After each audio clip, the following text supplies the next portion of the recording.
ओम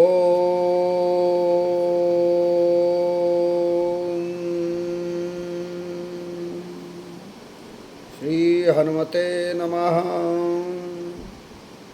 नित्य का सत्संग।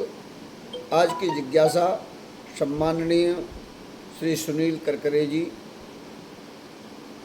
जिनकी जिज्ञासा है कि श्री हनुमान चालीसा का उद्देश्य तुलसीदास जी के अंदर क्या रहा होगा, जिसका वर्णन हनुमान चालीसा में तो नहीं है।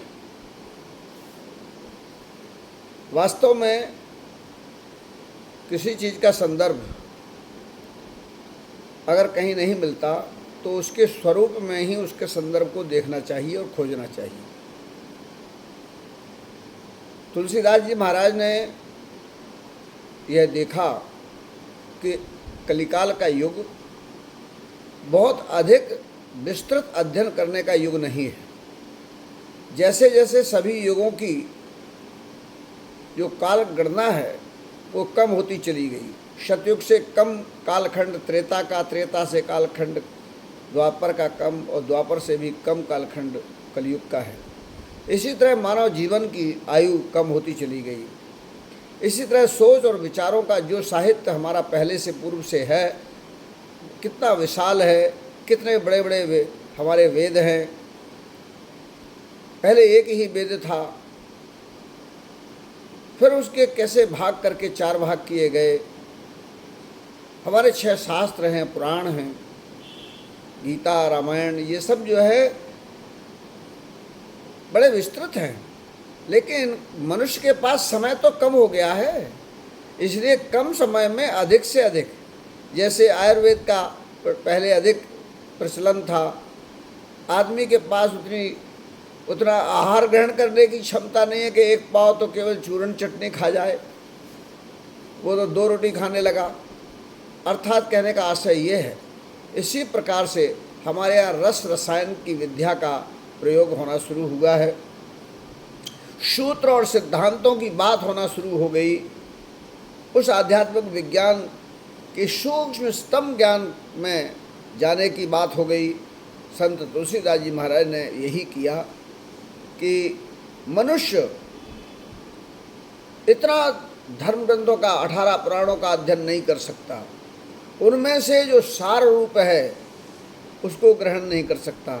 इसलिए उन्होंने श्री रामचरितमानस की रचना की और उसमें वेद, पुराण, शास्त्र सब के सम्मत ज्ञान को उसमें रखा।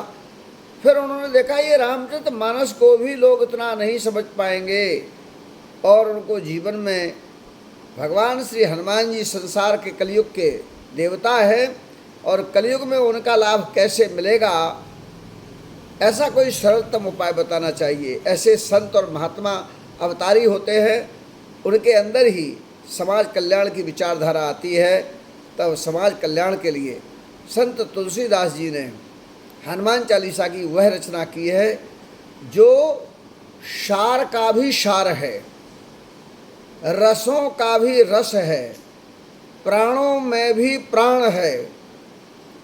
इस प्रकार से संत तुलसीदास जी महाराज ने चालीसा के 40 स्तंभ खड़े किए और उनमें 40 प्रकार के लाभों को एक एक चौपाई के माध्यम से बताने का प्रयास किया, जिसमें लोग बड़े बड़े यज्ञ और अनुष्ठान नहीं कर सकते हैं। कलयुग में इतने विकार उत्पन्न हो जाते हैं कि उतने नियम संयम नहीं कर सकते हैं।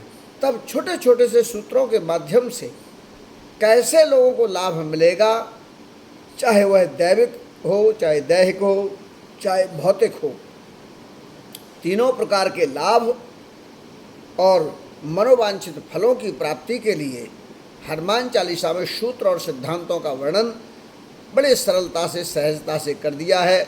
नासे रोग, हरे सब पीड़ा। अगर शरीर में दर्द हो रहा है, पीड़ा हो रही है, तो उन्हें वो दर्द की वो अगर गोली कैप्सूल रोजाना खाते रहेंगे तो किडनियाँ खराब हो जाएंगी। एंटीबायोटिक ज़्यादा खाने से जो है पाचन खराब हो जाता है। तो उन्होंने कितना सरलतम कर दिया केवल जरा सा स्मरण करते रहिए, उतने मात्र से व्यक्ति के अंदर वो गुण उत्पन्न हो जाता है। शरीर के अंदर नासे रोग हरे सब पीड़ा, जपत निरंतर हनुमत वीरा। हनुमान जी के वीर स्वरूप का नाम, उसका जाप करना चाहिए। एक फार्मूला बता दिया, संकट से हनुमान छुड़ावे। अगर संकट में कोई है तो हनुमान जी छुड़ा सकते हैं, लेकिन करना क्या है, मन क्रम वचन ध्यान जो लावे, उसमें उन्हें ध्यान करना चाहिए। मनसा वाचा कर्मणा से ध्यान करे हनुमान जी का। इसी प्रकार के सूत्र और सिद्धांत पूरे चालीसा में वर्णित हैं। इस तरह से संत तुलसीदास जी महाराज ने चालीसा का निर्माण यह सोच समझ के किया है कि कम समय में, कम प्रक्रिया में अधिक लाभ कैसे मिलेगा। जैसे बहुत सारे पदार्थीय दवा काम नहीं करती, लेकिन रसायन, रस रसायन जरा सा एक बूंद रख दो जीभ पे तो काम करने लगता है। ऐसे ही ये जीभ्या पर रखने वाले रस रसायन तैयार किए हैं धर्म और अध्यात्म से हमारे संत तुलसीदास जी महाराज ने जो चालीसा में। इसलिए यह उनका उद्देश्य रहा कि कलिकाल के कैसे भी कठिन से कठिन समय में भी, शुद्ध अशुद्ध की अवस्था में भी लोगों को लाभ मिल सके और वे पूरा पाठ न कर सके, पूरी पूजा न कर सके, तो किसी छोटे से भाग को केवल मानसिक रूप से, केवल वैचारिक रूप से, केवल भावना के आधार पर इतने मात्र करने से ही लाभ मिल जाएगा। भौतिकता की कोई आवश्यकता नहीं पड़ेगी।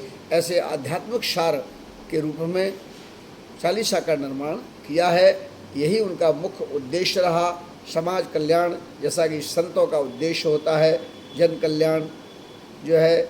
और वही भावना से ऐसे सुंदर श्री हनुमान चालीसा का निर्माण किया, जिससे हनुमान जी प्रसन्न होते हैं, जिससे हनुमान जी राम जी कृपा करते हैं, जिससे भोलेनाथ की कृपा बनी रहती है, सारी शक्तियाँ कार्य करती हैं। ऐसा चालीसा हमारे हाथ में अमृत कलश के रूप में संत तुलसीदास जी ने दिया है। निश्चित रूप से हम और आप सब जो है उसका लाभ उठाएं।